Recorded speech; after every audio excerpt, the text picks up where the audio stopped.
to install the extractor hood.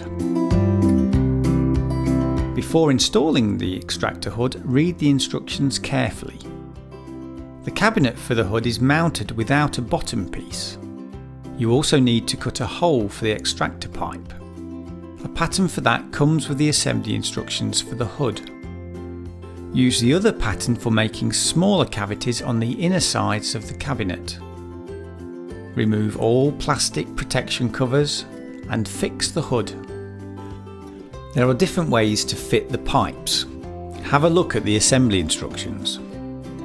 It is wise to install the hood before the hob is in place.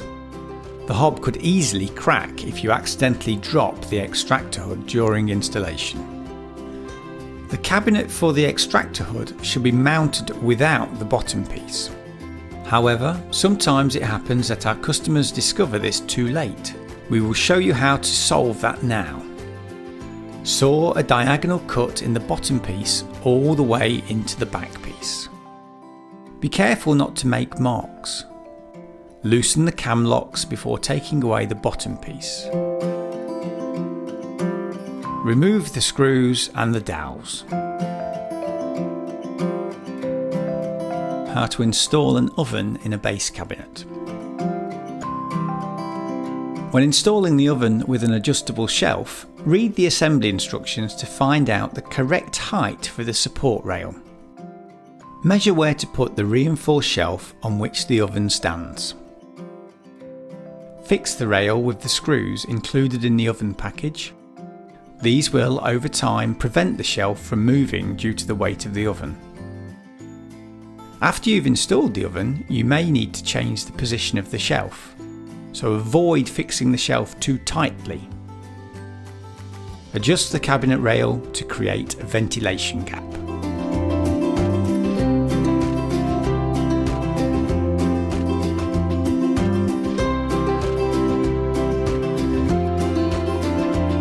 How to install an integrated dishwasher.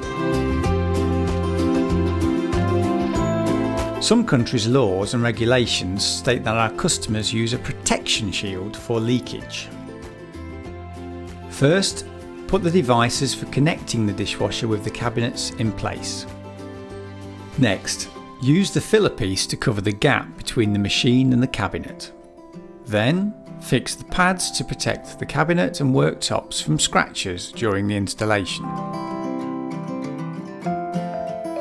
Adjust the height of the legs in the front and in the back. There are various solutions on how to fit water pipes and electrical cables. In this case, we fit them into the cabinet next to the dishwasher. Time to put the fronts onto the machine. There are several ways to do this, depending on the dishwasher type and how many fronts will cover the machine. In this case, we use a fully integrated dishwasher and 3 drawer fronts. First, connect the fronts. As stated in the assembly instructions, ensure stability and rigidity of the fronts by using both the pre-drilled holes and by making 2 to 4 more holes. There are enough screws for that in the package.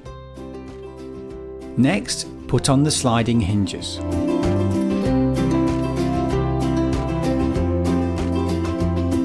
Mount the fronts on the dishwasher. All IKEA dishwashers come with a protection strip that should be placed on the worktop's underside. Finally, align the dishwasher front by adjusting the height of the legs.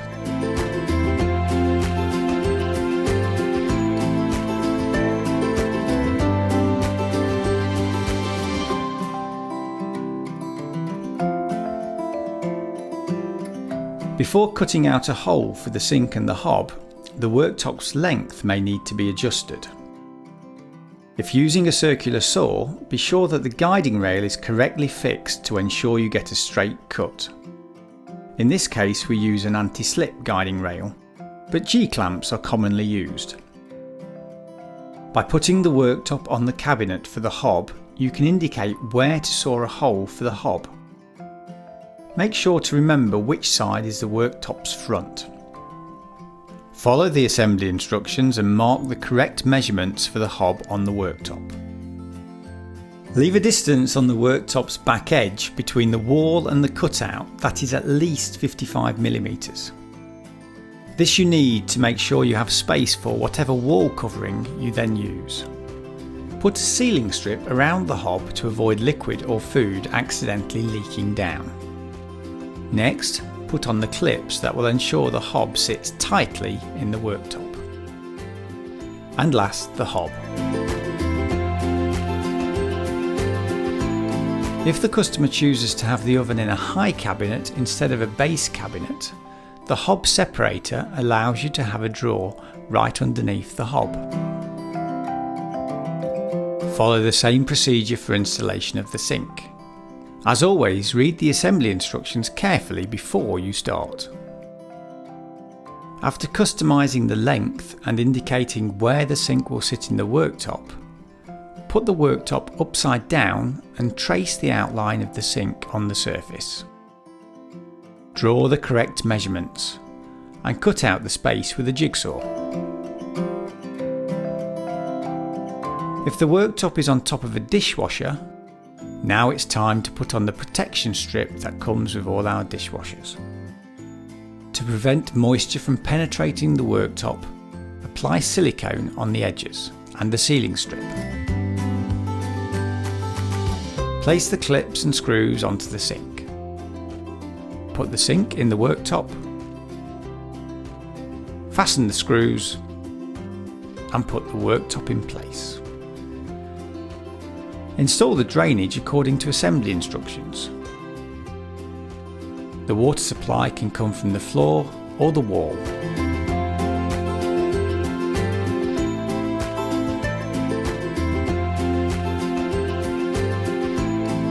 We will now show you how to install an integrated fridge and freezer in a high cabinet. A reinforced shelf is used when the freezer's height is shorter than the height of the cabinet door. Follow the same procedures as for the oven shelf.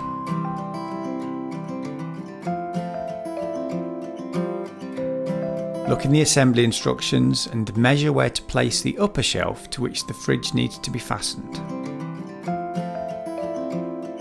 The ventilation grid also prevents smaller things from dropping down behind the fridge and freezer.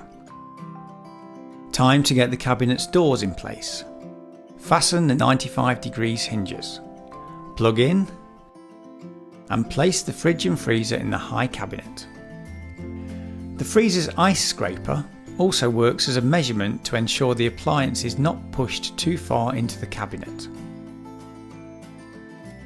Fasten the appliance to the upper shelf and to the cabinet wall. Connect the appliance doors to the ones of the cabinet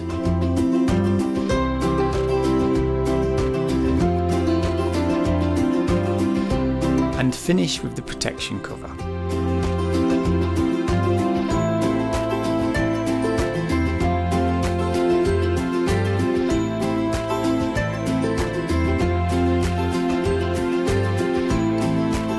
To fit our 35cm high products such as this microwave oven into a cabinet, place it on a shelf. The filler piece, Hairlander in stainless steel effect, covers the cavity and creates a nice overall impression.